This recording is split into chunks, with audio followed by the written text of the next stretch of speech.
Hi, welcome back. It's Laura Finley, owner of Finley Food and Beverage Consulting. Thanks for joining us. You can find other helpful information on our website at www.finleyfbconsulting.com.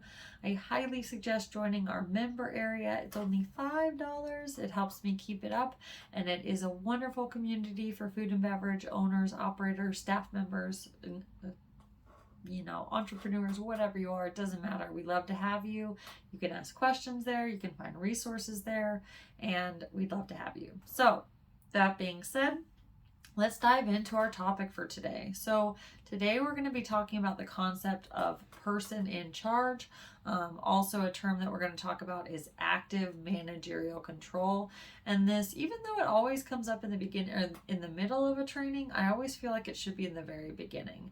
And so, what we're going to talk about today is this concept called active managerial control. And to me, that means you as a manager, owner, whoever you are, you leave the facility at night or middle of the shift, or you're sick for a week, or you're going on vacation, or whatever it is.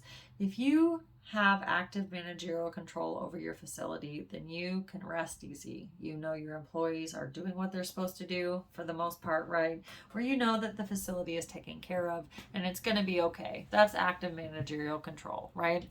So that's what we want. We all want active managerial control. And a concept below that, I actually have a blog article written just about this concept, which you could certainly read after this tutorial if you want to kind of brush up on what I said. But below that, you would have this term called PIC, or person in charge. And so it's actually required that you have a person in charge at all times in your facility.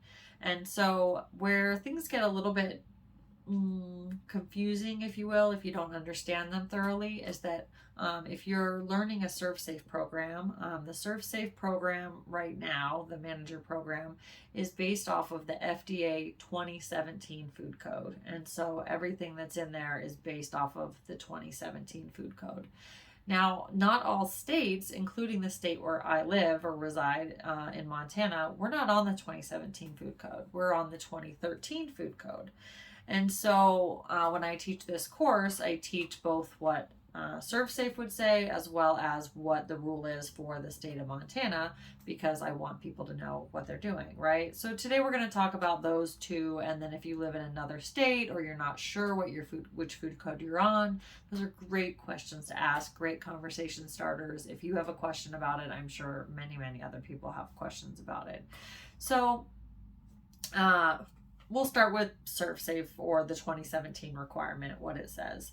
So this is what's called the Certified Food Protection Manager requirement, or sort of something like that, right? So what the 2017 food code says is that each establishment, during all hours of operation, they need to have at least one person on site who has a Certified Food Protection Manager certification.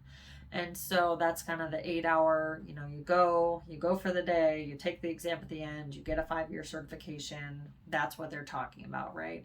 So the 2017 food code says that you need to have somebody there on site during all operating hours. So that's a pretty hefty, you could look at it as burden, although I've come to realize that the more people you have, the better off your operation is. And so really, truly, it's not a burden if you kind of look at it in a brighter light, if you will.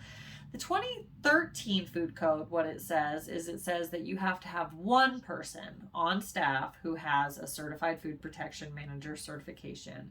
You would need to have that posted or available, and then if the health inspector came in when that person's not there, your staff would need to be able to show proof of the certification. So that's why I usually recommend posting it in an obvious place.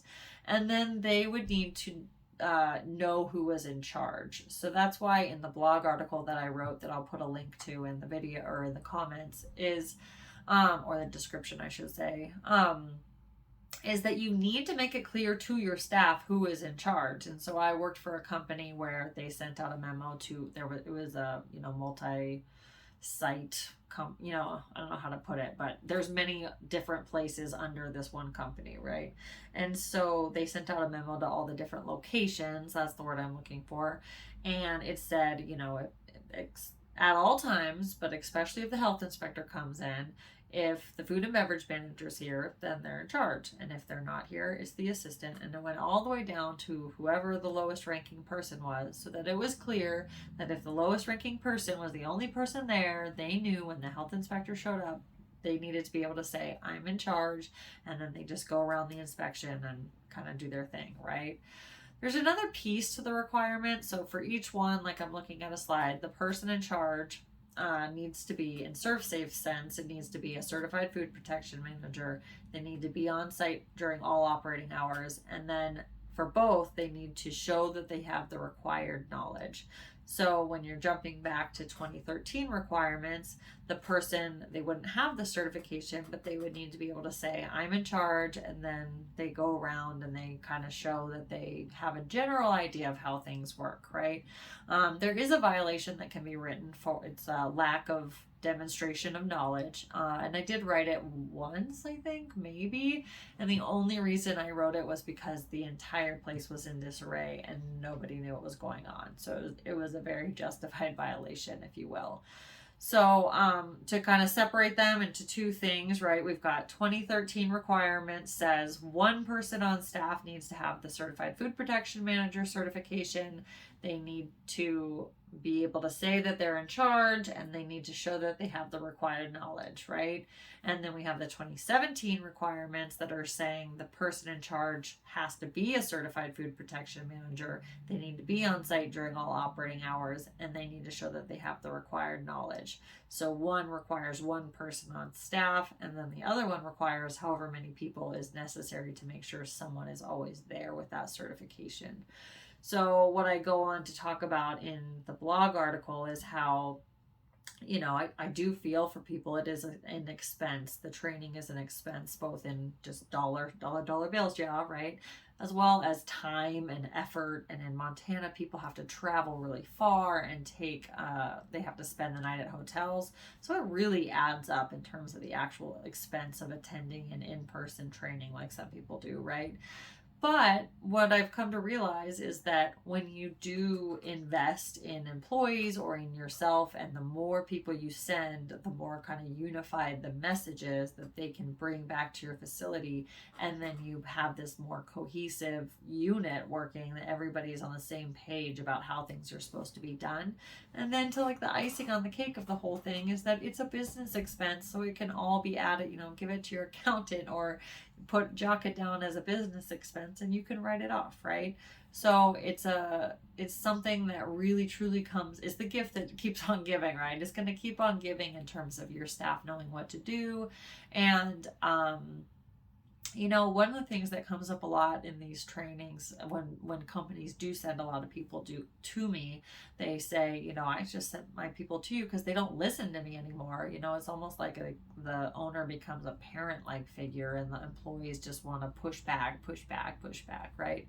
And then I come in and say the same thing that the owner could have said, and people are like, oh, okay, that sounds good, Laura, whatever. So I like to provide that service to people. I like to be able to help out you all and educate you on the very important things that go into running a food service operation or establishment. And I think that that's all for the whole person in charge active managerial control requirement. These are certainly things that I would take note of, and I would really take heart to in terms of the policies and procedures for your establishment. So check out the blog article if you need some reinforcement of the things that I said, and then let me know in the comments if you have questions. I'll be putting out tons more videos about all sorts of content that is super helpful. So if you like listening to this stuff, you know, you leave the restaurant, you're exhausted, you might not want to listen to me talk, right? But if you're anything like me, I like to stay engaged and distracted sometimes, and I like listening to stuff like this. So like, subscribe, hit the bell, make sure that you're notified when I put out a video, and come along with me on this journey to food safety. Take care.